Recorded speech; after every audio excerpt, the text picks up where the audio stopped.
Hi, and welcome to Confidence Equals Beauty with Amanda Taylor. I am your host, Amanda Taylor.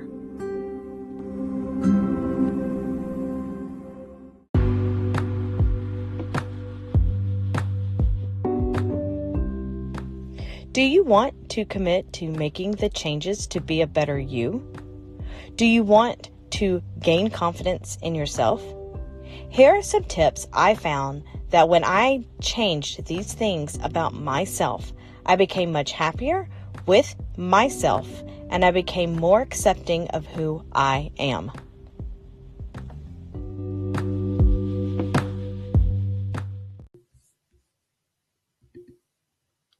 Hey guys, today is podcast number 7, and today I want us to focus on just being happier, maybe a happy version of ourselves, and this is just making better changes to be happy. So I kind of feel like in the last 2 to 3 years, we have really experienced a lot of things happening in the world and like all around us. And it's kind of been like a whirlwind of just, wow, what just happened? This happened from like the 2020 COVID shutdown. We all witnessed anxiety, uncertainty, and having to face issues we may or may not have been aware of that were going on in the world. To now, life has gotten to kind of a normal, like a sort of a way of normal. I know for me, I noticed a new normal that resembles the old, but feeling the effects of the last few years now taking effect on myself and my family.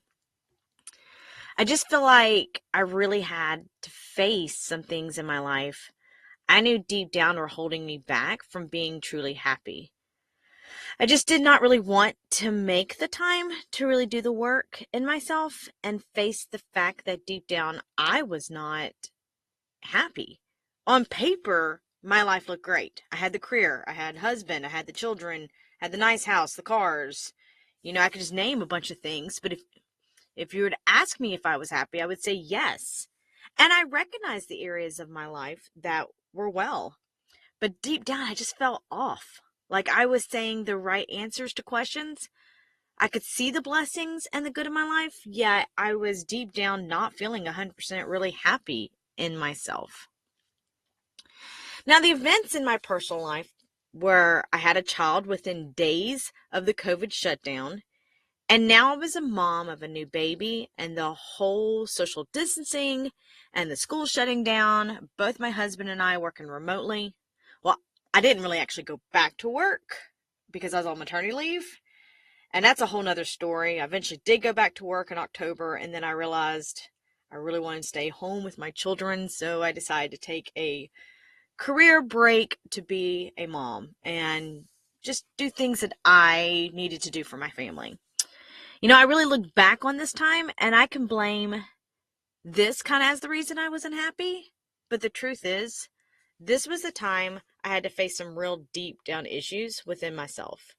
Yes, I did have the postpartum blues, and I was feeling like I didn't know what I was doing having a baby. Then there were 4 other children to care for and keep going as quote unquote normal as possible during this time.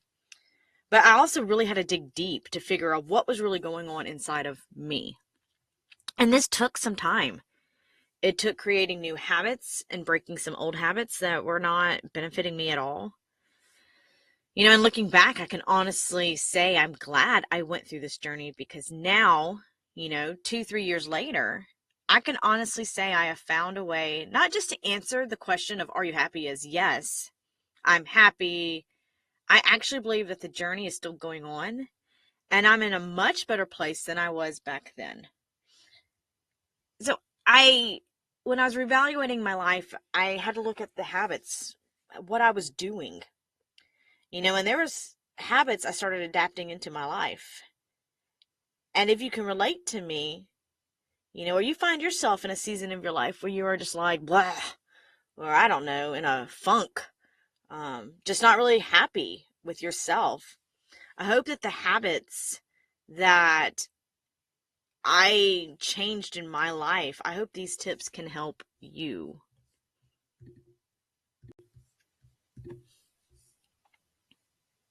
So some of the habits that I really want to talk about, and the first, I want to just kind of get it out there. It's kind of the big one. It's kind of one that I don't think we realize is happening, but stop complaining. I know there's a lot of things going on in our world to complain about. You get on social media, you get on the media, news. It just seems like everywhere you go, it's just negative, negative, negative, complaining, complaining, complaining. So let me say it again for you. Stop complaining. And when has complaining ever done you or anyone any good? I mean, do you really want to be labeled as the complaining person? It's one thing to say you're not satisfied with maybe customer service or maybe a particular place you go, or maybe that your feet hurt because you wore the wrong shoes. It's another thing to go on and on and on about what you're so unhappy about. If you don't like something, the beauty of life, you do not have to endure it again. If you don't want to. We all know someone like this. It doesn't matter how beautiful the roses are, they will find the one flaw in the roses. We all know that person. When you see them out in public, you just want to tuck your head, walk away fast so they don't see you. You don't have to stop to talk about how miserable, their life is going. They gripe and complain, and they seem like they have nothing good to say about anything. So I beg you, please, if you find yourself in a state of complaining, please get yourself out of it.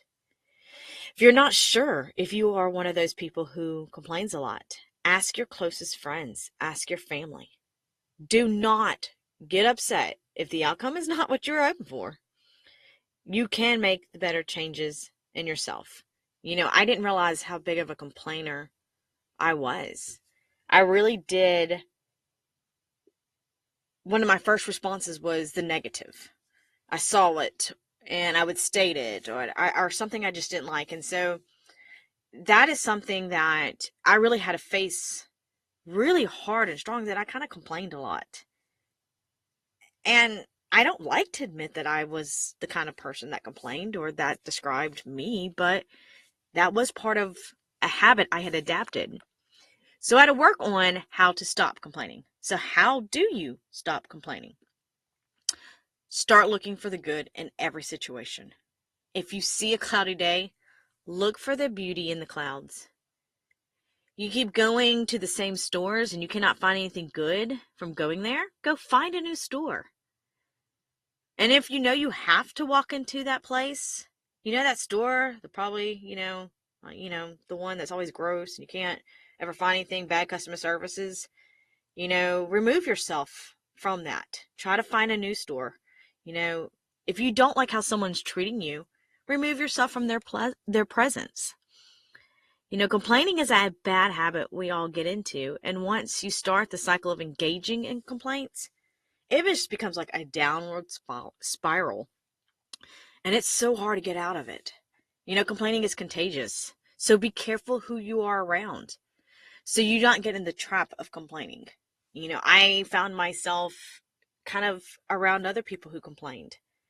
And I found myself, I could be in the best mood and I'd walk into a situation and I'd start hearing complaining and I would just kind of jump on board with the conversation. And then by the end of that conversation, I was just like, oh, I don't feel good. I don't like this. I'm not happy. So like I said, sometimes you've just got to recognize it. Are you complaining? Is everything that you see the negative? I'm going to encourage you, stop. Stop complaining. You don't want to be that person. You don't want to be around those kind of people. So please, just work on it. Stop complaining. So moving right along, I want to kind of talk about the next thing. Saying goodbye to people who do not bring positivity and encouragement to your life. And I see this so many times. I think sometimes we just hold on to friends and family who seem to suck the life out of us because we are scared of being alone. We often try to people please these people into liking us more, or we hope they will finally be kind or say something nice. And I'm just going to get real. How is keeping that friend who has a sly comment every time something good happens in your life helping you out? Or that relative that just can't say anything nice, and every time you're around that relative, you are made to feel you are not good enough. I personally think you would find more peace alone than to endure that kind of interaction. And I'm sorry that this does happen. And this may happen to you and many of us. We will go to that get together knowing that I'm going to put in quotes, she. That one girl or that woman who never stopped being the mean girl mentality since high school. She'll be there. And you put yourself in a situation in hopes, and you desperately want her to just see you or accept you. Or let's go to this next part. Sorry, I'm going to bring it up because many of us know the story. Going over to the mother-in-law's house, knowing she will continue to comment on your parenting or your wife's skills are way below standards than to her expectations. Now, I know dealing with family is a whole different situation, and it's not easy just to push these people out of your life, but there are ways to make sure you establish boundaries within yourself to not allow that negativity in your life. I think the worst habit we could ever get into is people pleasing in hopes to be liked. Honestly, if people cannot show you love and acceptance, you don't need them around. And this has happened to me several times that I've had some really good friends that I've had to say goodbye to. I didn't want to, but one friend in particular, it just didn't matter what happened. I felt like she always either hid from me, ignored me when things were going really well in my life, or I would tell her a story or tell her something good, and it was just a sly, negative comments that would just tear me down, or I felt tore down. And I can't accuse her of saying that's what she meant to do, but it definitely did not feel joy or didn't feel like any encouragement. It did not feel life-giving. And there kind of came to a point where I really did have to cut ties. And it hurt, and I didn't like it. There have been family members I've had to put some very clear boundaries with. I don't go around them on purpose, because I don't know if they're going to ever be a positive way that I need them to be in my life. And I love them and I care about them, but it's just easier for me to just keep that boundary between us. So I'm definitely going to encourage you, if people are not bringing anything good into your life, it's time to say goodbye. And moving along, I kind of want to talk about, now that, you may have removed people from your life, this may be a time of loneliness. So I want you to embrace loneliness and reinvent yourself in the process. It's human instinct to want to be surrounded by groups of people. We were created to be in groups for survival. I mean, if you think about early human history, you were either part of a group tribe for protection or you were out on your own to survive. Now, in current day life, we do not necessarily have to be in groups to survive, but that doesn't stop us from wanting to have human interaction with others. But some circumstances in life change, you lose a friend, you move to a new city, divorce, spouse or loved one dies. These are all changes that can leave us feeling alone. But even in the lonely time, or you feel lonely, or you feel like no one's around, I want to encourage you to try to make changes for the better. And you will sometimes have to make changes for yourself and have to do it alone. There are people who are in your life that just are not going to understand and may not even support you in some of the goals that you're wanting to do, some of the life changes, some of the things that are going to make you a better person. They're just not going to get it. And they may remove themselves from your life. But I encourage you to keep going at it alone. The last couple of years, I have found that when I get alone, I found more out who I am. So I encourage you, if you find yourself in a season of loneliness, push yourself. Go out to dinner alone. Go to the movies. Go to a museum, travel. Try something new alone. It may feel so weird at first, but the more you do it, the more you will enjoy your own company.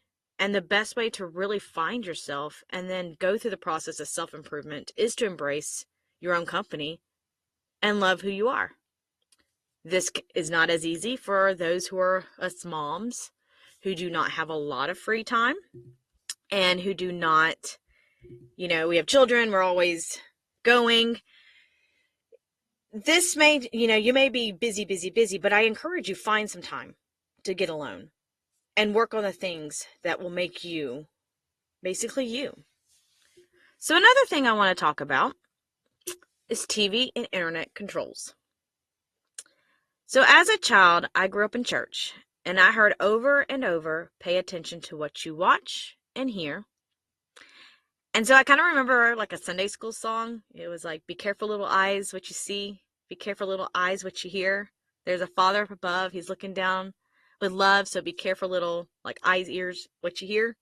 I'm not going to sing it for you guys, but I just remember that. And I think right now, never has there been a time than now that is so true. It's so easy to get lost in Netflix or Hulu or any other streaming app and just binge watch and waste hours away. I think it's also the same at what you're looking at on social media. Do you not realize how much crap we allow in our lives? Like, sorry to say crap, but I'm going to say it. We scroll through social media comparing ourselves and thinking about not living up to someone else's highlight reel. We see media blasting just negativity and creating anxiety-producing stories. And these can cause mental heaviness on us. The same thing of what we're listening to. Are you allowing yourself to hear negative gossip? Are you engaging in hearing things that are creating prejudice or a hate inside of you that you didn't even know was there? Are you not being productive and positive in your life because you're using these things as fillers to take up time in your day when you could be doing a hobby or something you enjoy? What else could you be doing instead of engaging in anything that is bringing negativity into your life? I believe it is so important to put parameters on TV and social media. So instead of going to bed watching TV and keeping, the TV on throughout the night, I like to fall asleep with the TV. I'm guilty. But I find it's really important, put the timer on. And so it goes off. So I don't get woken up throughout the night. Before bed or first thing in the morning. Try not to go for your phone and see what could possibly negatively either start your day or end your day. Do something else that's more productive. I'm not against these things. Heck, I am trying to promote, this podcast on social media. I have a blog I'm trying to promote on social media. I'm just saying, evaluate what you're seeing and hearing. And if you find yourself feeling down and less confident in yourself, it's time to really set boundaries in these areas. And so I think this kind of goes into, let's try picking up a new skill or the nurture or developing a new skill. So do you remember when you were in grade school and you wanted to join XYZ sport, dance, or club or organization? Do you remember how much you wanted to get involved and learn anything and everything about the new skill? I find that in adulthood, this becomes less and less. And we got all kinds of reasons and excuses why we cannot devote time to developing a new skill. And I want to think about something maybe you wanted to do or you wanted to try or learn. Maybe this was something in your childhood you dreamed to do but never took the time to learn. I want you to give yourself permission to go for it and do it. I remember in my 20s, I wanted to learn how to play guitar. I had a background in music from piano lessons, so I thought it would be fun. Let me tell you, at first, it was not fun learning to play guitar. It was hard. But with time and just taking the energy and just nurturing that skill to play guitar after a few years, I began to understand the value of developing a new skill. There is enjoyment from learning a new skill. And I think it's time for you to do the same. Pick up a new skill. It could be anything you want it to be. It could have been, like I said, something from your childhood dream, something you always wanted to do. It could be something that you're like, I've never done this, so I want to do this. I'm just going to encourage you, do it. Take the time, nurture, and develop a new skill. Another thing that I learned during COVID, I kind of learned how to finally cook. I could cook to get by, but that was a new skill I actually didn't realize I could enjoy. Learning how seasons and spices worked and learning how certain foods pair with others. And I did. I found a great joy, something I hated doing. Trust me, I hated cooking dinner. It was like, oh, can we just go drive through? It was not fun for me. But learning that skill, I was really surprised how much that skill brought me joy. And I think you will be surprised how much a new skill can bring you joy. So I want to go into the next thing is commit to your goals. And you deserve to reach your goals. Goal setting is not for the weak. It is not for the ones who just want to just do life the easy way. It is for the ones who pretty much want to take over the world. And I say that in a joking way, but in all seriousness, I found that people who goal set are people who are pretty much the boss. They're the ones making things happen. They're the ones living out their best lives, all because these people never became lazy in their lives. They consistently see an area of improvement and growth, and they work hard and go after it. And you deserve to reach your goals. So let me say it louder for those who didn't pay attention or are dozing off right now.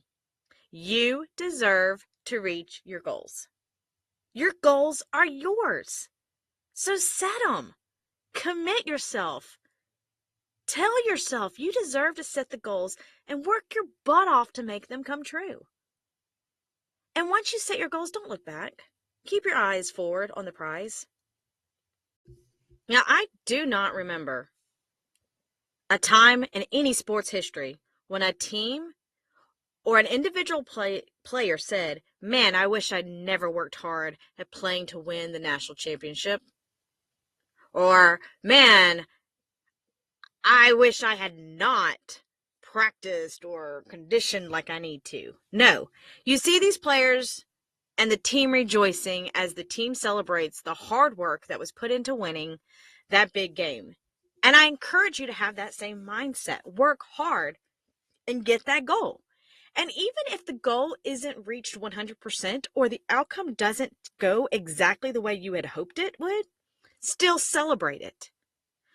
You working towards that goal, any little progress, any little step toward the goal you set, that's worth celebrating. So once again, commit to your goals. You deserve to reach your goals. So the next one is move your body. Studies show that when you move your body, you feel better. This can be exercising, stretching, walking, you name it. Anything that can help you stay healthy and increase your quality of life.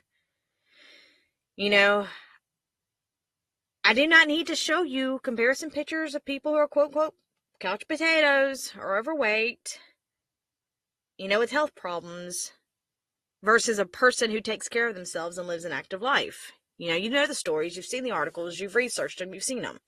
But there is so much truth in how you take care of yourself and how you feel. So I'm going to encourage you, move your body some way or another. Currently, right now, I am finding a great deal of strength in yoga. And not just like building strength and endurance. I'm talking about clearing my mind, feeling more grounded in myself, feeling more energized. And I used to kind of joke around that yoga wasn't really a thing. I was, bring on the cardio, bring on the weights. Let's pump it. Look at that heart pumping. Move. That's the only way you can lose weight or be healthy. And this season in my life right now, I kind of need to stop putting so much exertion on me, or exertion, I can't even say that word, so much on me. It's more of I needed to reconnect with me and reconnect with my body. So my way of moving right now is yoga. Before I've ran, I used to enjoy running, getting out there, clearing my mind. But whatever it is, move your body in some way or another. Just don't sit there and do nothing. And lastly, learn from your mistakes. Mistakes are going to happen. We all make them. We will continue to make them. And we are not perfect. Not what you do with the mistake is what's going to move you forward or hinder you from progress. And I really hate the idea of making a mistake. Like, I'm that person that I just dislike it strongly, and I do not like facing anything that I have done when it comes to mistake. But this is what I've learned. When I make a mistake, I can make excuses, or I can see where my participation in the mistake happened. I can ignore it, or I can own it. And this, in my opinion, and this is where I've seen in a lot of other people's lives, when you make the decision to own it and see where your participation was, that's where real growth happens. I can see where I went wrong and I can own it. I evaluate how I can improve, apologize when a mistake is made, and learn what not to do again and avoid repeating the same mistake. Mistakes are not failures. They're just a way to stop us from continuing down the wrong path that could end up in disaster. And so when you find yourself making a mistake, give yourself some grace. Give yourself some time. If it's a mistake that hurt you, heal. If it's a mistake that hurt others, apologize. Take the idea of mistake as a negative thing out and think of it as a really good learning tool for yourself. I don't know how many times I've made the mistake to buy the wrong toilet paper. And with kids and potty training and young kids, that toilet overflowed very quickly. I have learned very quickly what toilet paper not to buy. I've made the mistake too many times. And I know that's a silly example, but that I learned from it. And, I don't want you to think, can't do that because I might make a mistake. Think about people who design buildings. And they've learned, if I do that, that will make a mistake. Okay, I can't do that. And I'm not an architect or a contractor, and I really don't know the ins and outs of that career. But I do know the people I have talked to in that field, if they make a mistake, they definitely quickly fix it, so it doesn't create more damage. But I also just want to make it very clear and just share my heart when it comes to mistakes. They're going to happen. It doesn't make you a bad person. It doesn't make you a horrible person. Just find a way to learn from it and fix it. So, in closing, those are the things that have helped me in committing to myself to be a better version. For years, I just kind of sat around waiting for a better life, hoping, wishing. But I really didn't take the time to look into myself to make the needed changes to make my life better. And so these are some of the tips that I really took in for myself, and these are things that I worked on. These are things I will continue to work on. I'm not perfect. I never will be. But I have seen such more life, more appreciation for life, and just for myself feel just so much better. And so I'm going to encourage you, take these steps, take these things, look inside of you. And remember, confidence equals beauty.